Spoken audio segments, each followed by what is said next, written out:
Nous sommes contents de vous retrouver à Hockey le Magazine. À quelques jours de l'affrontement entre le Canadien et les Flyers, Sean Couturier.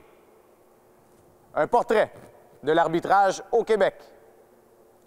Une rencontre avec l'arbitre en chef au niveau provincial pour la région du Saguenay-Lac-Saint-Jean, Patrick Girard. Mais débutons dans quelques instants avec l'artiste Alex Kovalev.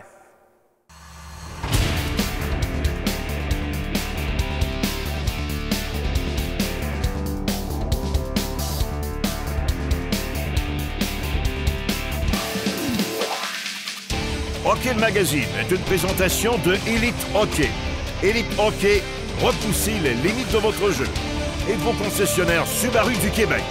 Subaru, confiance et évolution. Alex Kovalev a pris sa retraite de la Ligue nationale en 2013 dans l'uniforme des Panthers de la Floride. Nous l'avons rencontré à Laval pour parler de son après-carrière. Playing hockey once in a while, with different guys and coaching my youngest son. Well, older one too, but I'm more coach of my youngest son team, but helping them both. It's always when we playing, I'm playing with some other guy, like a bunch of guys that loves to play hockey, but. Sometimes, they're good level, they're good players, but you sometimes want to, go back to the same level, same challenge that they used to face. But, it's hard to find around here. I still have my foundation here and we still running, we're still trying to work and become stronger foundation and then trying to expand and help more kids. And also still have some friends here that I can, like to visit, go for dinner, and I like Montreal. It always reminds, like I said before, it always reminds me as a European city where you just kind of walk around. You'll find it's like anybody else. You always think about you could have changed certain things, could have done differently, but again, it's just those things happen for a reason, and you sometimes, if you're thinking about the negative part, that you couldn't take control over it. There's no, you could have done anything about it. It's just the way it was. All you had to do is just kind of continue and do your job, and hopefully it will kind of everything will fall in place. But I'm definitely happy with what I achieved. It would have been nice. I would have been probably second player in Russian history that wins everything if I win the World Championship professional, because I won a junior, but that's only medal that was missing, professional World Championship. But the rest of the part, I pretty much win everything. Un des 4 premiers joueurs russes avec Alexander Karpovtsev, Sergei Nemchinov et Sergei Zubov à avoir gravé son nom sur la Coupe Stanley, Kovalev nous dévoile le fait saillant de sa carrière. Well, I don't like to separate because people ask like what you like the best, win the Stanley Cup or Olympic Championship or something like that. If you look at the overall ideas, we always been competing. We always been thinking about winning. It doesn't matter if it be winning on the street, playing the street hockey, or winning professionally. It be Olympics, Stanley Cup, or whatever tournament you play. And for me, even event like this, playing with it's all about winning, and winning definitely most important is when you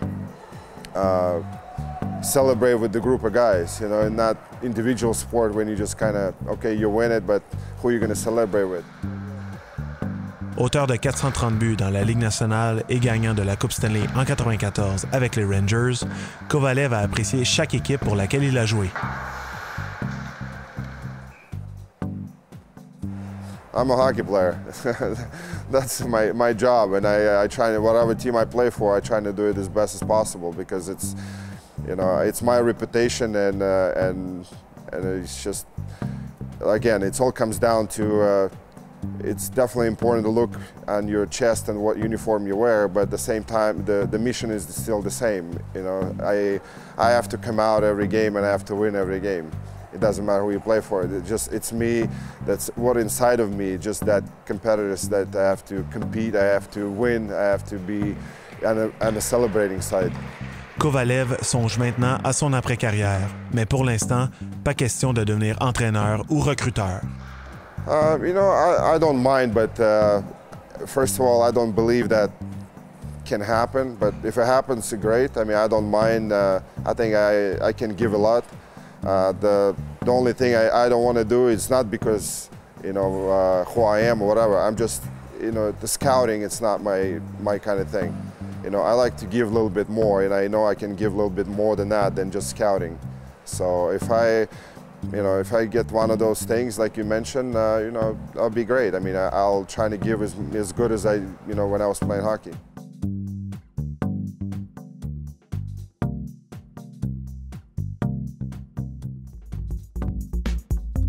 Ancien des Lions du Lac-Saint-Louis, je suis passé par l'université Harvard avant de faire le saut dans la Ligue nationale de hockey.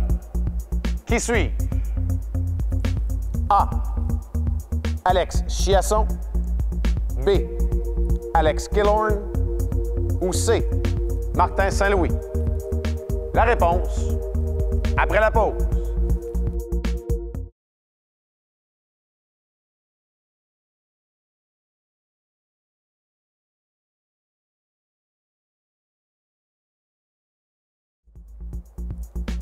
La réponse, B. Alex Killorn. En 2005-2006, Killorn a amassé 52 points en 43 matchs avec le Lac-Saint-Louis. Il a évolué 2 ans pour Deerfield Academy et passé 4 saisons avec le Crimson de Harvard. Sean Couturier est né à Phoenix, en Arizona, en 1992 parce que son père, Sylvain, y jouait dans la Ligue internationale. Après 3 saisons à Drummondville, il a fait le saut dans la Ligue nationale de hockey à 19 ans. Nous l'avons rencontré pour vous. Mon parcours dans mon hockey mineur, j'ai joué un petit peu au Québec jeune, à Tombe, puis après ça, on a déménagé au Nouveau-Brunswick, fait que j'ai joué mon hockey mineur au Nouveau-Brunswick. J'ai joué Pee-Wee 3 ans, un an underage. J'ai joué un an Bantam, puis après ça, j'ai joué un an Midget 3 underage à Miramichi. Puis après ça, j'étais allé à Saskatchewan, au Collège Notre-Dame pour mon année Midget 3 aussi. Puis après ça, j'ai été prêché à Drummondville. Mon père il a joué professionnel aussi. Fait qu'on a voyagé depuis que je suis jeune. Je suis né aux États-Unis, j'ai vécu en Allemagne. Fait que j'ai fait pas mal de chemin, mais je pense que ça m'a juste aidé à ma maturité, puis je pense que ça a été bénéfique pour moi. Dans ta carrière professionnelle, tu as eu des obstacles. J'imagine que tu en as eu aussi au hockey mineur. Est-ce que tu as des obstacles ou des embûches que tu as dû surmonter? L'un des moments les plus difficiles, c'était quand j'étais allé à Notre-Dame, en Saskatchewan. J'avais seulement 14 ans. Je partais de la maison pour la première fois, loin de ma famille. Je te mentirais pas que j'ai pleuré une couple de fois au début, que je voulais revenir à la maison. Mais je pense que, comme je disais, ça m'a aidé à grandir, puis ça m'a aidé à adapter par la suite mes saisons juniors, puis être loin de la maison. Ton hockey mineur, est-ce que tu l'as toujours joué défenseur? Non, j'ai été défenseur longtemps, jusqu'à Midget 3. Je te dirais que je jouais les deux souvent dans mon hockey mineur.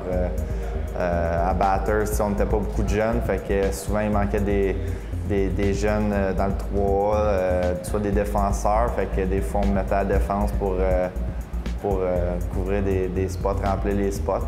C'est sûr que ça m'a aidé. À un jeune âge, j'ai comme compris un peu les deux côtés de la patinoire. Puis dans ces années-là, est-ce qu'il y a un entraîneur qui a été marquant pour toi dans ton développement ou que tu te souviens encore aujourd'hui? Oui, ils m'ont tous marqué de différentes manières, mais je te dirais que ma première année à Drummondville, Guy Boucher, m'a beaucoup marqué. J'ai beaucoup appris de lui. Ça a été bénéfique pour le restant de ma carrière. Quand tu penses à ton hockey mineur, est-ce qu'il y a un souvenir qui vient en tête tout de suite? Je sais pas. J'ai tellement de bons souvenirs, c'est difficile à dire. C'est sûr que mes années Pee-Wee puis Bantam, c'était des belles années au Nouveau-Brunswick. C'est là que j'ai vraiment senti que j'étais peut-être capable d'un jour devenir un joueur de hockey professionnel. Puis c'est là que j'ai commencé à mettre le temps et les efforts puis les sacrifices pour essayer de faire carrière. As-tu une année mémorable dans ton parcours de hockey mineur, une année que tu te souviens encore aujourd'hui? Quand tu es jeune, tu en joues plusieurs, mais je dirais mes saisons de hockey de printemps avec les V-Red Prospect du Nouveau-Brunswick, on descendait à Montréal, New York, Syracuse, on faisait plusieurs tournois. Je te dirais que ça a été des beaux tournois à faire. Là. Puis plus jeune, est-ce que tu avais des idoles? Des joueurs que tu regardais et tu voulais faire comme eux? Mais je sais pas pourquoi. Martin Brodeur, c'était un goaler, mais il m'avait marqué. J'avais eu la chance de le rencontrer à un jeune âge. Ma tante, elle connaissait son frère ou quelqu'un dans sa famille, puis j'avais eu la chance de le rencontrer. Puis j'ai toujours suivi de près sa carrière, puis je collectionnais ses cartes de hockey. Fan du Canadien ou tu avais d'autres équipes préférées? Les Devils du New Jersey, je sais pas. Je pense que c'est... Je me rappelle juste quand ils ont gagné la Coupe en 99, c'était un peu là que j'ai commencé, que j'ai des souvenirs de commencer à regarder le hockey puis tout. Puis ils ont gagné là, puis en 2003, fait que c'était comme une grosse équipe dans le temps. C'était comme une de mes équipes favorites, ça, je te dirais. Quel conseil tu pourrais donner à un jeune, justement, qui est là, il joue au hockey mineur puis qui rêve de faire comme toi, carrière dans la Ligue nationale? Je pense de pas trop te mettre de pression, juste t'amuser. Je pense que c'est ça l'important. Un jeune âge, des fois, les jeunes, ils se mettent trop de pression. Les parents aussi sont durs sur leurs enfants. Puis moi, je dirais juste amuse-toi, puis vas-y qu'au fur du temps, tu vas commencer à faire les sacrifices. Puis l'important, c'est toujours d'avoir du fun en jouant au hockey.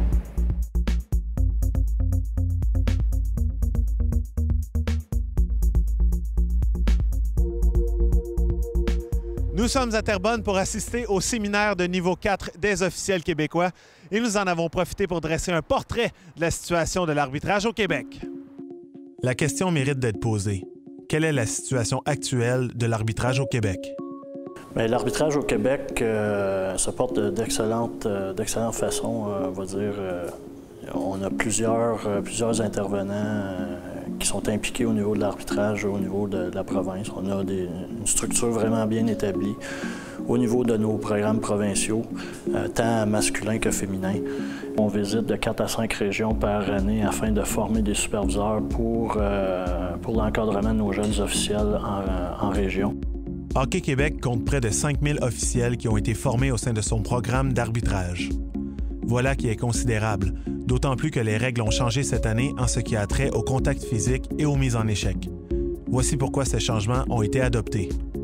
Oui, bien en fait, c'est un programme qui est basé avant tout, là, la première chose, qui est basé sur la sécurité des joueurs. Donc, c'est vraiment l'enjeu majeur qui veut être développé par ce programme-là. On veut vraiment sécuriser l'environnement pour les joueurs de hockey. Un projet pilote dans le Bantam 2B qui est la mise en échec avec restriction, où est-ce que c'est un projet d'1 an où on va, au point de vue de la règle comme telle, on élimine en fait les mises en échec face à face. Hockey Québec mise non seulement sur la formation de ses arbitres, mais également sur la collaboration des parents et autres intervenants du milieu pour rendre la pratique du hockey plus sécuritaire. Une telle façon de faire est bénéfique également pour la réputation des officiels du Québec qui sont de plus en plus nombreux à faire partie de l'élite mondiale. Je pense que je peux m'avancer et dire, sans trop me tromper, que nous sommes les leaders dans le monde au niveau de l'arbitrage. Je pense qu'il y a plusieurs autres provinces, mais également d'autres pays qui tentent de reproduire notre modèle.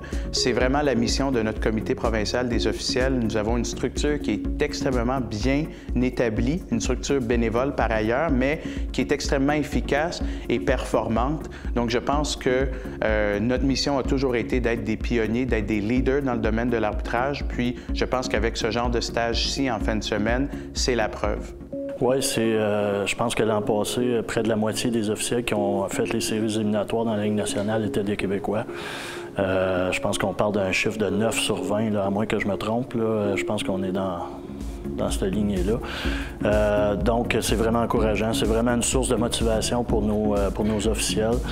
Puis, je pourrais ajouter également du côté amateur, où est-ce qu'on a des championnats nationaux, championnats internationaux qui autant pour nos officiels féminins que masculins, qui ont des opportunités incroyables d'aller faire des championnats mondiaux ou des championnats nationaux dans divers pays. Hockey Québec suivra de près le dossier de la mise en échec au cours des prochains mois et fera tout en son possible pour demeurer le leader mondial dans le domaine de l'arbitrage. Raphaël Doucet, Hockey le magazine, à Terrebonne.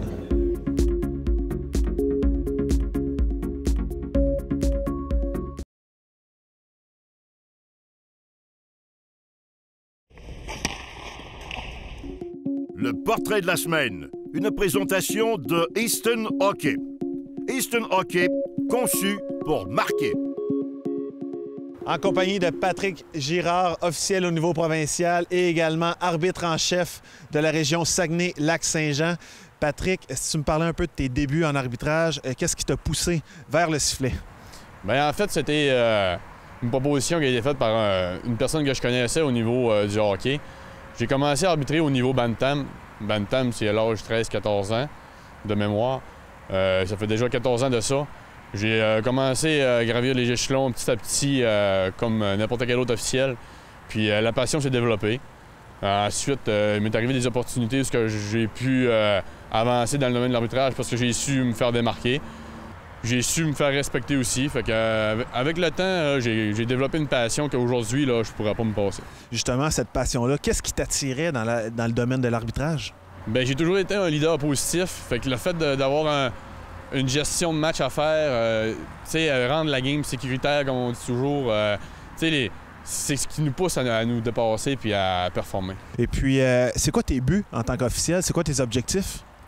Bien, en tant qu'officiel, c'est certain qu'on veut toujours performer. On veut toujours viser le niveau plus haut. Présentement, en étant officiel au niveau provincial, le niveau qui se rapproche le plus, c'est la Ligue junior majeure du Québec, on ne se le cachera pas. Puis c'est un but auquel j'aimerais peut-être un jour officier. Qu'est-ce que ça va prendre justement pour que tu atteignes la Q, comme on dit, la Ligue junior majeure du Québec? Bien, en tant qu'officiel, il faut toujours avoir une rigueur au travail. Il faut toujours être présent à 100% tout au long du match. Puis c'est ça qui fait en sorte qu'on se démarque. C'est ça qui fait en sorte qu'au bout de la ligne, on peut se démarquer puis arriver à des niveaux supérieurs. Tu parles de la Ligue junior majeure du Québec, mais est-ce qu'il y a également des rêves de Ligue nationale pour toi ou comment tu vois ça? Bien, c'est certain qu'en voyant travailler les grands de ce monde au niveau de l'arbitrage, je pense pas qu'il y a un officiel qui voudrait pas être à leur place. C'est des rêves, c'est des buts difficilement atteignables, mais c'est certain qu'on l'a toujours en arrière-pensée. Qu'est-ce que tu as à répondre aux gens qui trouvent que les officiels se font souvent critiquer par les parents, par les entraîneurs? Toi, tu le vis de l'intérieur. Comment tu vis ça?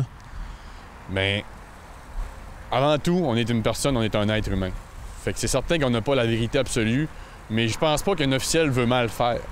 Je crois sincèrement que tous les officiels au Québec se donnent la peine de rendre un match sécuritaire puis juste pour les deux équipes. Je pense que c'est notre mission première.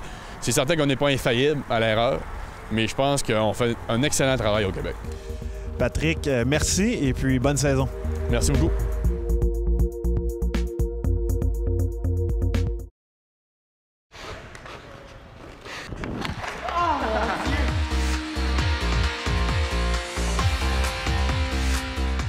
Sur la glace, une présentation de Elite Hockey. Elite Hockey, repoussez les limites de votre jeu. Avec Daniel Jacob pour une autre chronique sur la glace. Daniel, aujourd'hui, tu veux nous parler de mise en jeu. Oui, absolument, de mise en jeu. C'est un élément tellement important dans le hockey d'aujourd'hui. Ça va nous amener beaucoup de possession de rondelles, puis ça va même nous amener à des chances de marquer. Parfait. On regarde ça tout de suite. J'ai placé mes joueurs. On s'assure qu'on est sur la même longueur d'onde. Différents types de mise en jeu. Je viens me placer. Je m'assure d'être large. La position de mes mains aussi va être très importante. On va revenir là-dessus un petit peu plus tard. Mes mains sont... Mon centre de gravité est bas. Le premier qu'on va parler, c'est le balayage. Le balayage, je vais changer ma main de côté. Je viens chercher le talon de mon adversaire et plus je balaye en tournant, je ramène la rondelle au coin. Hop! Un bon balayage, on est venu le gagner de vitesse. On est venu le gagner de vitesse. Dépasser en tour, ramasse le talon, puis on amène ça en arrière. Excellent. Oh, de vitesse, tu le sais, pour la prochaine fois, on garde ça en tête.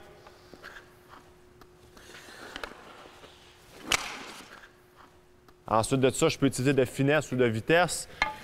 Je me place encore une fois très bas. Mes yeux sont sur la rondelle. Je viens chercher en haut, donc par-dessus, puis je ramène entre mes jambes. Encore une fois, je reste bien bas. C'est pas juste mes bras, c'est tout mon noyau, mon corps qui va travailler. Good, bonne vitesse, bonne vitesse. Ensuite de ça, je m'en viens ici comme ça. Je vais venir bloquer le bâton, tourner mes patins, puis je ramène la rondelle en coin. Je peux aussi simplement bloquer, puis m'assurer que mes alliés viennent récupérer la rondelle ici. Donc ça, c'est différents types de mise en jeu qu'on va voir là, pendant les matchs. Oh, j'aime ça, il est prêt. Il est prêt. Oh, oui, monsieur. Oui, monsieur. Maintenant, nous avons vu plusieurs mises en jeu. Explique-nous un peu l'importance pour toi. L'importance du joueur de centre, s'assurer que tout le monde est sur la même longueur d'onde, de connaître les tendances de l'adversaire, les tendances de l'arbitre, puis ensuite de ça, c'est vraiment de bien garder nos yeux sur la rondelle. Et t'assurer que tes joueurs sont en position et que tout le monde sait quoi faire si on gagne ou on perd la rondelle. Super important. Parfait. Merci beaucoup. Et nous, on se revoit la semaine prochaine.